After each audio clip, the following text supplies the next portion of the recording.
En ce temps-là, Hérode avait donné l'ordre d'arrêter Jean le Baptiste et de l'enchaîner dans la prison à cause d'Hérodiade, la femme de son frère Philippe, que lui-même avait prise pour épouse. Tu n'as pas le droit de prendre la femme de ton frère. Hérodiade en voulait donc à Jean, et elle cherchait à le faire mourir. Mais elle n'y arrivait pas, parce que Hérode avait peur de Jean. Il savait que c'était un homme juste et saint, et il le protégeait. Quand il l'avait entendu, il était très embarrassé. Cependant, il l'écoutait avec plaisir. Or, une occasion favorable se présenta quand, le jour de son anniversaire, Hérode fit un dîner pour ses dignitaires, pour les chefs de l'armée et pour les notables de la Galilée. La fille d'Hérodiade fit son entrée et dansa.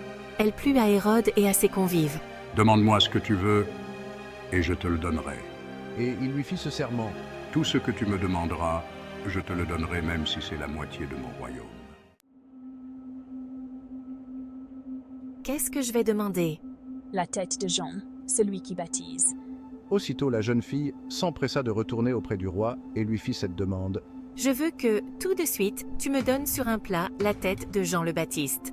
Le roi fut vivement contrarié, mais à cause du serment et des convives, il ne voulut pas lui opposer un refus. Aussitôt, il envoya un garde avec l'ordre d'apporter la tête de Jean. Le garde s'en alla décapiter Jean dans la prison. Il apporta la tête sur un plat, la donna à la jeune fille, et la jeune fille la donna à sa mère. Ayant appris cela, les disciples de Jean vinrent prendre son corps et le déposèrent dans un tombeau.